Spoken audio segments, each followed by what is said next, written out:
காடு வாழ்ந்திருக்கும் ஆதிபர சக்தியவள் முருகன்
எப்படி பாடணும்?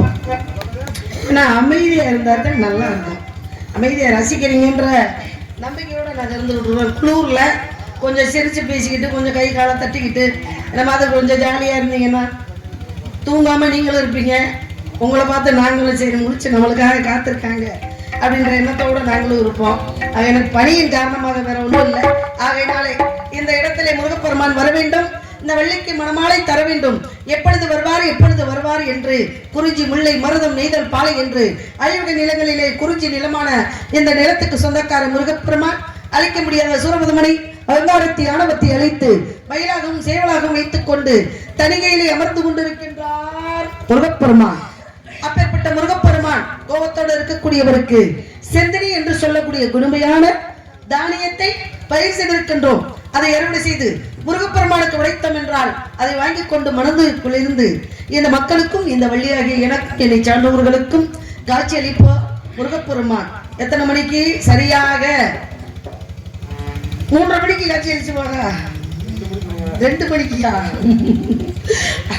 வந்து கதை பேசியே கொண்டு வருவாங்க. முருகன் நிறைய கதை பேசுவார். இருக்கட்டும். அப்பேற்பட்ட முருகப்பெருமானுக்காக இந்த வெள்ளையாகப்பட்டவள் எப்படியெல்லாம் ஆடிக்கொண்டு தேடிக்கொண்டு இருக்கின்றேன் என்றார்.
ஒலிபெருக்கி அருமையான பக்க மேளங்கள் பார்க்கக்கூடியவர்கள் அருமையாக மரியாதைக்குரியவர்களாக. ஒரு வீடு பலமாக இருக்க வேண்டுமென்றால் அஸ்திவாரம் பலமாக இருக்கணும் அப்படின்னு சொல்லுவாங்க. அதை போன்று பெரியவர்களாக உட்கார்ந்துருக்காங்க. ரொம்ப மனசுக்கு ரொம்ப சந்தோஷமா இருக்கு. ஏன்னா திருவிழாக்கள்லாம் நடத்த வேணும், கோயிலை கட்டணும், குளத்தை வெட்டணும் அப்படின்னு சொல்லி இந்த விசேஷங்களை பண்ணக்கூடிய பொறுப்பு எடுக்கிறவங்க யாரு அப்படின்னா பெரியவங்க தான். இதே ஆடல் பாடல் வச்சா எத்தனை 1.5 லட்சம் கொடுத்து 2 லட்சம் கொடுத்து வச்சா நேரம் எள்ளு போட்டால் எள்ளு எடுக்க முடியாது, அவ்வளோ கூட்டம் இருக்கும். ஆனால் நாடகங்களுக்கு இப்படிதான் இருக்கும். ஆனால் நீங்கள் தான் எங்களுக்கு முக்கியம். ஆனால் வரக்கூடிய சந்ததியினருக்கு, பிள்ளைங்களுக்கு, பசங்களுக்கு நம்ம சொல்லி கொடுத்து எவ்வளோ கஷ்டப்பட்டு திருவிழாக்களை வைக்கிறோம், எவ்வளோ கஷ்டப்பட்டு இதுகளை எல்லாம் நடத்துகிறோம், இதெல்லாம் நீங்கள் பாருங்கள், அடுத்து நீங்கள் இதெல்லாம் செய்யணும் அப்படின்னு பிள்ளைங்களுக்கு அதுகளை எல்லாம் சொல்லி கொடுத்து அடுத்தடுத்து இந்த இடத்துல கொண்டு வந்து உட்கார வைக்கணும், பொறுப்பை கொடுக்கணும். எப்பொழுதுமே ஒருத்தன்ட்ட காசை கொடுத்து பொழைச்சிக்க, ஒரு 5 லட்சம் 10 லட்சம் கொடுத்து பொழைச்சிக்க அப்படின்னு சொன்னால் அந்த காசை 1 10 ஆக்கி 10 100 ஆக்கி 100 1000 ஆக்கி 1000 லட்சம் ஆக்கி லட்சத்தை கோடி ஆக்கக்கூடிய வல்லமை படைத்தவனால மட்டும்தான் அந்த காசை பெருக்கணும் அப்படின்ற ஒரு எண்ணம் தெரியும். இந்த காசுகளை பணத்துகளை எப்படி சேமிக்கிறது, குடும்பத்தை எப்படி நடத்துறது அப்படின்னு தெரியாதவங்கள்ட்ட, அனுபவம் இல்லாதவங்கள்ட்ட 10 லட்சத்தை கொடுத்து பொழைச்சிக்கன்னா என்ன செய்வாங்க, அந்த 10 லட்சம் இருக்கிற வரைக்கும் உட்காந்து நல்லா செலவழிச்சு சாப்பிடுவாங்க. எதுக்காக சொல்ல வர்றேன் அப்படின்னா, இந்த கோயிலை திருவிழாக்களை கொண்டாடுவதற்கு, இந்த சுபகாரியங்களை நடத்துறதுக்கு பசங்களுக்கெல்லாம் சொல்லி கொடுத்து உட்கார வைக்கணும், உட்கார வச்சு பழக்கணும், இப்பவே பழக்கணும், அப்பதான் நல்லா இருக்கும் அப்படின்ற காரணத்தினாலே குறிஞ்சி முல்லை மருதம் நெய்தல் பாலை 5 நிலங்களிலே நான் காவலுக்கு வந்திருக்கேன். எங்க அப்பா சொல்லி அனுப்பிட்டாரு, போகும்போதே காவல் போய் பார்த்துட்டு வாமா அப்படின்னு. ஏன்னா அப்பா வந்தா இப்பெல்லாம் உங்களுக்கெல்லாம் சில நேரத்தில் பிடிக்கிறது இல்லை. அப்பா வந்தவொடனே நான் என்ன பார்த்தவொடனே மரியாதை நிமித்தமாக எல்லாரும் போயிடுறாங்கம்மா, நான் எதுக்கு கூட வந்துக்கிட்டு அப்படின்னு ரொம்ப கஷ்டப்படுறாரு, வேதனைப்படுறாரு. அதனால நாங்கள் அட்வான்ஸே கொடுத்தாலும் சங்கத்திலே விட்டு வந்துடுறது, புரியுதுங்களா? அப்பேற்பட்ட என் தந்தை தாயில் சிறந்த ஒரு கோவிலும் இல்லை, தந்தை சொல்லிருக்க மந்திரம் இல்லை, 1000 உறவினர் பெருமை இல்லை, அன்னை தந்தை அன்பின் இல்லை என்று சொன்னார்கள். ஒரு தாய்க்கு மாத்திரம்தான் தெரியும் பிள்ளைங்களை எப்படி வளர்க்கணும். ஒரு தாயும் சரி 10 ஒரு தகப்பனும் சரி அப்படின்னு சொல்லுவாங்க பெரியவங்க. அதனாலே இந்த தாயை பத்தி பாட வேண்டும், தகப்பனை பத்தி பாட வேண்டும் அப்படின்னா நிறைய பாடல்கள் இருக்கு. இருந்தாலும் என்னை பெற்றெடுத்து அவங்க வளர்க்காட்டியும் காட்டுல கிடந்த என்னை கொண்டு வந்து பெற்ற பிள்ளைக்கு கொடுக்கக்கூடிய பொறுப்பை என்கிட்ட கொடுத்துருக்காங்க. வளர்ப்பு பிள்ளைன்னு கூட நினைக்காம பொறுப்பை காவலுக்கு நீ தான் போகணும் அப்படின்னு பொறுப்பை என்கிட்ட கொடுத்துருக்குறாங்க.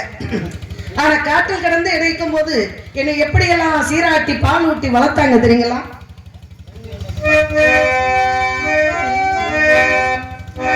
கண்ணன் பிறந்தான், எங்கள் கண்ணன் பிறந்தான், பொது கவிதைகள் பிறந்ததம்மா. மன்னன் பிறந்தான், எங்கள் மன்னன் பிறந்தான், மனக்கவலைகள் மறந்ததம்மா.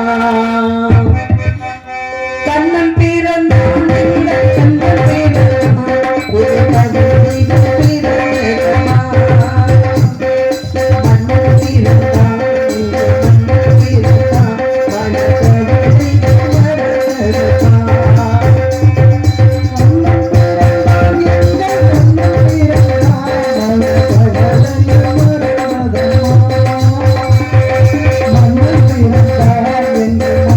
மறந்ததம்மா.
காவலுக்கு போகணும். இன்னைக்கு நம்மளுடைய காவல் வந்து விட்டது மகளே. நீ சென்று கானகத்திலே காவல் பார்க்க வேண்டும், சீரோடு சிறப்போடு காவல் பார்க்க வேண்டும் என்று பொறுப்பு கொடுத்து கவனம் கொடுத்து வானம்பாடி பறவைகளை கானத்தால் விரட்ட வேண்டும் என்று என் தந்தையார் சொல்லி அனுப்பியிருக்கிறாரு. நானும் வந்திருக்கிறேன். முருகப்பெருமானை யாரை வச்சாலும் சீக்கிரம் வரமாட்டாங்க. இந்த பாருங்க, நான் சொல்லிக்கிட்டே இருக்கேன், வந்துட்டாரு. இந்த பாருங்க வராது. மறைந்திருந்து